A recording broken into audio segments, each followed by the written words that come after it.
Sino-sino ang 12 pamilyang nagtulong-tulong para matalo si Joy Boy during Void Century? Bali lumabas na nga ang SBS Volume 113 at ang unang ang impormasyon sa SBS kinumpirma na ni Oda na yung titi daw ni Jinbei kulay blue din. Similar sa kung ano ang kulay ng balat niya. Anyway, sumunod meron ngang isang fan na nagtanong kay Oda kung ano na daw ba ang naging role ng mga natitirang Scabbards pagtapos umalis ng Straw Hat Pirates sa Wano. Bali ni-reveal nga ni Oda itong mga role nila. Una itong si Momonosuke. Obviously siya na nga ngayon yung shogun ng Wano, or in real life terms siya na nga yung presidente ng bansang Wano. Ang kanang kamay naman daw niya o yung vice president niya itong si Kinemon. So as per cover story daw itong si Denjiro na ang bagong daimyo o mayor in real life terms ng Kibi. Nireveal nga to sa cover story ng chapter 1120. Ang pinalitan nga ni Denjiro sa posisyon na to itong si Yatape. At during naman sa era ni Kozuki Sukiyaki itong si Umusubi naman ang daimyo ng Kibi. Next itong si Inuarashi. Siya na nga daw currently ang daimyo ng Kuri. Gaya nga kay Denjiro nireveal na rin itong information na to sa cover story ng chapter 1127. So bakit Kuri ang ibinigay kay Inuarashi? Medyo sentimental nga ito para sa kanya dahil alam naman natin na sa Kuri Beach niya unang nakilala itong master niya na si Oden. Sumunod naman itong si Raizo. Currently nga siya na daw ang daimyo ng Udon. Nireveal naman to sa cover story ng chapter 1147. Special nga itong Udon para kay Raizo dahil kung maaalala nyo, bago pa makilala ni Raizo itong si Oden matagal nga siyang nanirahan sa Udon bilang isang bandit. Next ito namang si Kawamatsu at daimyo nga daw siya ngayon ng Hakumai. Nireveal nga itong information na to sa cover story ng chapter 1152. Si Kikunojo naman sinasabing daimyo na ng Ringo. Nireveal nga ito sa cover story ng chapter 1153. Mas ibinigay nga ni Oda itong pagiging daimyo ng Ringo kay Kikunojo kesa kay Kawamatsu na matagal na nirahan dito dahil na rin sa dito talaga isinilang itong si Kikunojo. In fact meron ngang dancing school yung tatay niya sa lugar na to. At lastly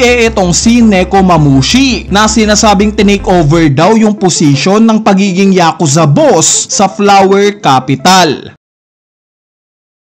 Bukod nga sa pag-a-appoint sa mga Scabbards bilang mga bagong daimyo sa Wano, sinasabi nga rin na yung ilang lugar na nakita natin sa bansang to nawala na daw. Gaya ng Okuburi Town, Prisoner Mine, mga factories at yung mismong Onigashima. Reasonable naman na tanggalin ang mga ito ng mga taga-Wano since itong mga lugar nga na to ang magpapaalala sa kanila ng kasamaan ni Kaido sa Wano. Kaya it makes sense na tinanggal nila ang mga lugar na to. Speaking of Wano, kinumpirma na nga rin ni Oda sa SBS na to na indeed, anak daw talaga ni Queen etong si Franky. So kailan ba exactly unang nagkaroon ng hinala ang mga tao sa pagiging mag-ama ng dalawang to? Ang sagot last year. Nung time na ni-reveal ni Oda yung timeline ng buhay ni Queen sa isang Vivery card. Dahil as stated nga sa timeline ni Queen, sinasabing 36 years ago daw siya nagkaanak at 26 years ago naman daw niya ito iniwan para sumali sa Beast Pirates at pumunta sa Wano. Bali sakto nga itong 36 years ago na pagkakaroon ng anak ni Queen sa edad ngayon ni Franky. 36 years old na rin siya. Ito namang 26 years ago na pag-iwan daw ni Queen sa anak niya nagfi-fit nga rin ito sa background ni Franky na 26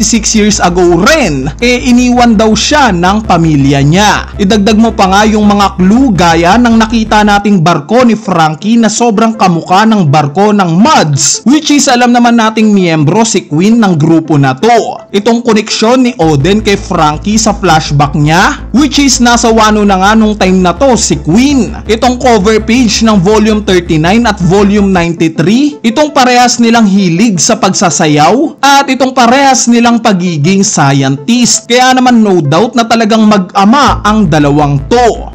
Nakakapanghinayang nga lang at hindi natin na-explore gaano yung connection nila during Wano arc. Since during Whole Cake Island arc nga na-explore natin yung isa pang miyembro ng MUDs na si Vince Smoke Judge. Coincidentally nga yung mga anak nila hindi inaasahang magiging magkaibigan rin pala sa hinaharap. Anyway, ang sumunod na impormasyon nga sa SBS ni-reveal na ni Oda kung sino itong lalaking kausap ni Crocus sa cover page ng chapter 631. Kung matatandaan nyo matagal na ngang pinagtatalunan ng mga fans kung sino ito. May mga nagkiklaim nga na ito daw si Shiki. Meron ding nagsasabi na ito daw si Scupper Gaban. At even may nagkiklaim pa na ito daw si Kawamatsu. Bali as per Oda nga ito daw si Scupper Gaban. Yes guys, dahil nga sa navigator daw ng Roger Pirates itong si Gaban, it makes sense lang daw na constantly itong nagtatravel even though nabuwag na yung pirate crew nila. Additional information pa nga dinrawing ni Oda yung version ni Vivi once na mag 40 at 60 years old na siya. Kung matatandaan nyo ginawa na nga rin ito ni Oda sa iba pang miyembro ng Straw Hat Pirates. Next ni-reveal ni Oda na itong sila Saint Rosward, Saint Charlos,